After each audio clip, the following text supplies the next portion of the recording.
ये तो जानते ही होंगे कि गुरुवार को बृहस्पतिवार के नाम से जाना जाता है, क्योंकि वो बृहस्पति देवता के दिन के रूप में पूजे जाते हैं। ज्योतिष में बृहस्पति को सूर्य से भी अधिक महत्वपूर्ण माना गया है। ज्योतिष के अनुसार बृहस्पति बुद्धि, विवेक, यश, सम्मान, धन और संतान की इच्छा को पूरे करने वाले देवता हैं।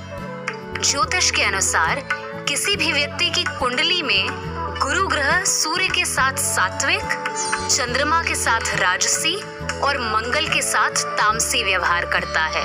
ज्योतिष के अनुसार कुंडली में बृहस्पति के शुभ होने पर व्यक्ति अच्छे स्वभाव वाला, स्पिरिचुअल और पारलौकिक सुख में रुचि रखने वाला माना जाता है। लेकिन हमारे पुराणों में सबसे पहले बृहस्पति देवता का जिक्र कब आया? पौराणिक कथा के अनुसार प्राचीन समय में एक महान ऋषि हुआ करते थे जिनका नाम महर्षि अंगिरा था। महर्षि अंगिरा के पास तो बहुत बल था, लेकिन उनके पास कोई संतान नहीं थी और बच्चा ना होने के कारण वे बहुत परेशान रहते थे। वहीं दूसरी तरफ उनकी पत्नी भी संतान प्राप्ति के काफी प्रयास कर चुकी थी, लेकिन कोई भी परिणाम निकल नहीं रहा था। जब अपनी किस्मत के आगे महर्षि और उनकी पत्नी हारने लगी, तब अंगिरा ऋषि को पत्नी ने एक आखिरी प्रयास करने के लिए कहा, जिसमें उन्होंने ब्रह्मदेव की अखंड तपस्या का प्रण लिया। महर्षि की पत्नी ने घोर तपस्या कर ब्रह्मदेव को प्रसन्न कर दिया। तब ब्रह्मदेव ने महर्षि अंगिरा की पत्नी को एक व्रत के बारे में बताया, जिसके पालन से उन्हें संतान का सुख प्राप्त हो जाएगा।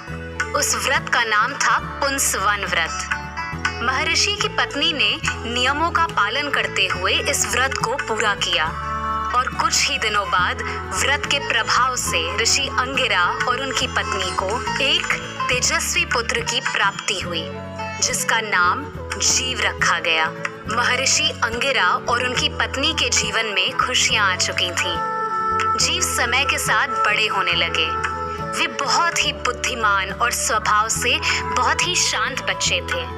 जीव बहुत ही जल्द वेद शास्त्रों के भी ज्ञाता हो गए थे। वो शिव भगवान के बहुत बड़े भक्त थे। एक बार जीव ने काशी में शिवलिंग की स्थापना कर घोर तपस्या की। उनकी ये कठोर साधना कई वर्षों तक चली।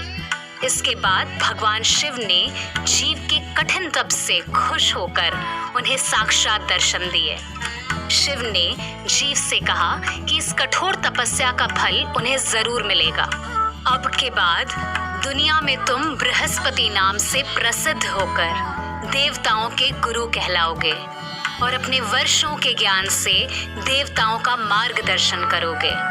तुम उन्हें धर्म और नीति का पाठ पढ़ाओगे। ये बोलकर शिव वहां से अंतर्ध्यान हो गए। इसके बाद जीव पूरे ब्रह्मांड में बृहस्पति के नाम से जाने गए।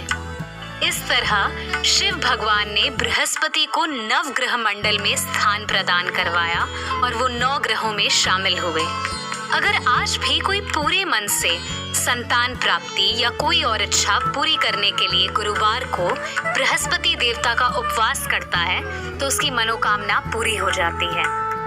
आप ऐसी ही धर्म से जुड़ी हुई महान व्यक्तियों की जानकारी लेने के लिए सुनते रहिए